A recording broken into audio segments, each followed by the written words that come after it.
5 years ago from this day, they announced that Battlefront 2 was in development during one of their earnings calls actually, and that very same earnings call takes place tomorrow, so is there any chance for an announcement? Probably not, but I still want to talk a little bit about what happened 5 years ago and also some very interesting statistics that came out the other day in regards to the fact that Star Wars Battlefront is by far actually the best selling Star Wars game franchise ever, and it's actually sold better than I ever imagined across all 4 titles. But before we get into all that talk, I wanted to give a shout out to my sponsor Elgato Gaming. So if any of you guys are interested in checking out their capture cards, green screens or microphones, all that I use during my live streams and content creation, make sure to follow that link in the description below.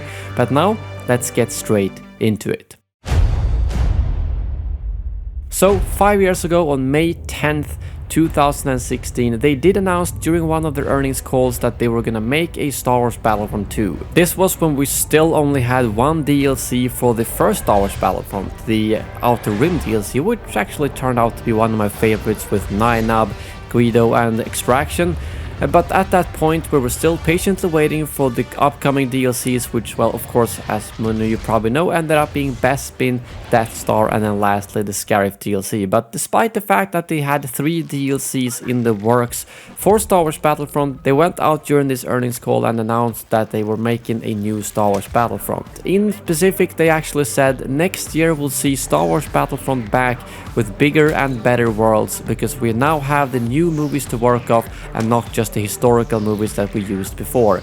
So at this point they obviously hadn't announced that Clone Wars was going to be in the game, but they did pretty much confirm here that the sequels were going to be in the game. A lot of you probably remember that we didn't really know about the prequels until that first announcement trailer when we saw Yoda and Darth Maul battling it out, and to be fair, it actually leaked a couple of days before that. But anyways, before that we didn't know about the Clone Wars. We only knew there was going to be original trilogy and sequel trilogy, at least from this quote. So I found it a little bit interesting that they both announced this when they still had almost a year of development left of the first Battlefront game, but also it wasn't too far until the release of the game. It was about 1.5 years until the release in November 2017. So they really made Battlefront 2 in an incredibly short amount of time.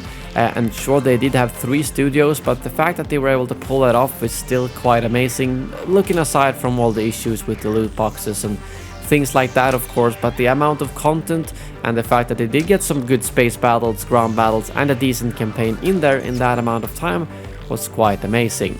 So yeah, tomorrow is the equivalent of that year's earnings call, which is basically going over the last quarter's performance for EA. They do this every quarter, and sometimes they announce stuff in regards to upcoming games, and sometimes they just talk about how their sales and similarly have performed. But to be completely honest, it is very, very, very unlikely that they will talk anything at all about Star Wars or specifically Battlefront tomorrow. It's most likely going to be about Battlefield instead.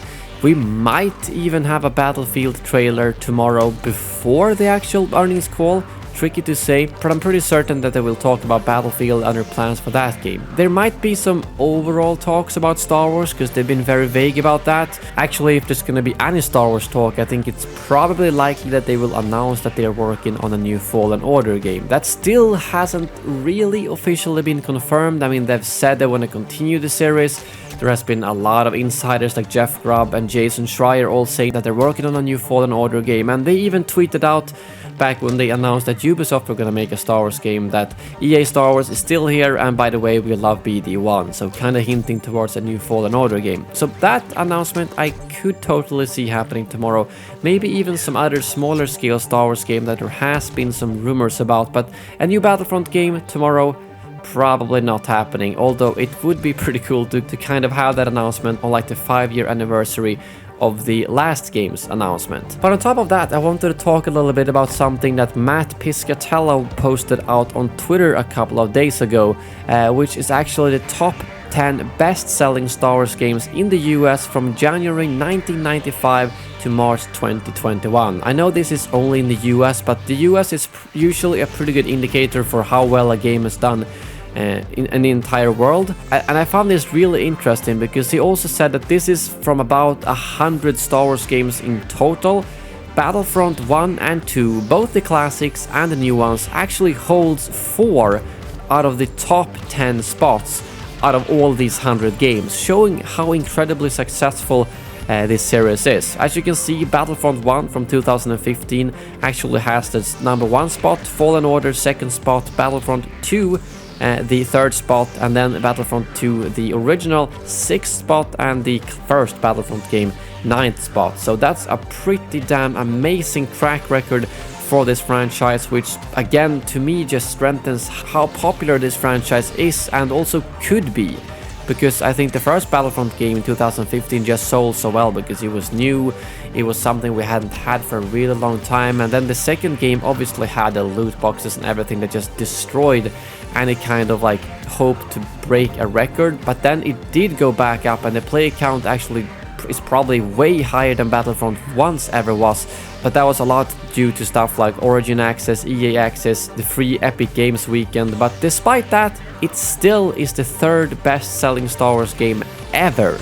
So just imagine a properly executed Battlefront 3 with the same graphics as the current game, no loot boxes, all the eras, and maybe something like Galactic Conquest. It would top that list without any problem at all. The question just is, does any studio, even DICE, have the manpower to create something that large? Because people would have, well, the expectations would be beyond anything realistic, to be completely honest. Same as for like a Portal 3 or a Half-Life 3.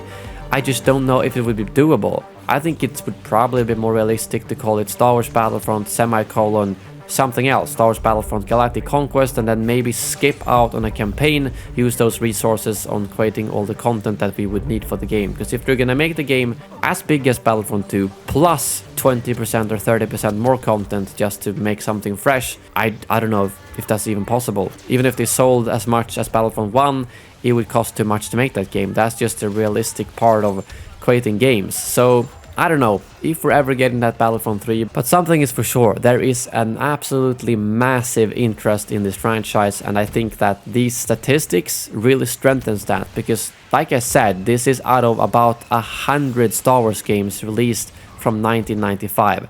And yes, I gotta say that of course it's more likely that the newer games are gonna sell better because there's more people playing games, simply put. But the fact that Star Wars Battlefront 2, the original from 2005, is still on the 6th spot is quite impressive.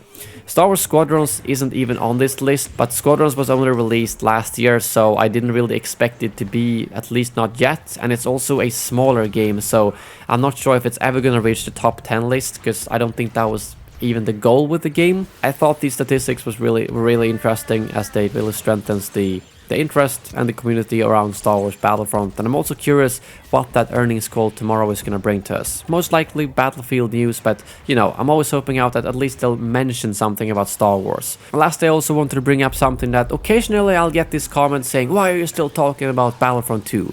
Well, because a lot of you seem to enjoy me talking about this, and especially when there's some type of relevant news brought up, like these numbers I just talked about, the earnings call tomorrow, and of course being a little bit nostalgic about what happened 5 years ago. If you don't enjoy this kind of stuff, well, feel free to not click the video, because if there are news in the video, I will title it news, simple as that. And I really enjoy discussing possibilities in regards to all Star Wars games, whether it's gonna happen, not gonna happen, is it likely it's gonna happen, or is it unlikely? So all these kind of things, both old stuff and new statistics and news, give us a better picture of what to expect in the future, simply put. So that's why I really enjoy talking about it, and I will always open to your feedback in the comments below. What kind of discussions and videos do you want to see, and do you enjoy me talking about this kind of stuff? But yeah, that's really it for now. If you're new to the channel, make sure to hit that subscribe button. If you enjoyed the video, drop a like. If you didn't enjoy the video, make sure to drop a dislike. Thank you very much for watching, and as always, may the Force be with you.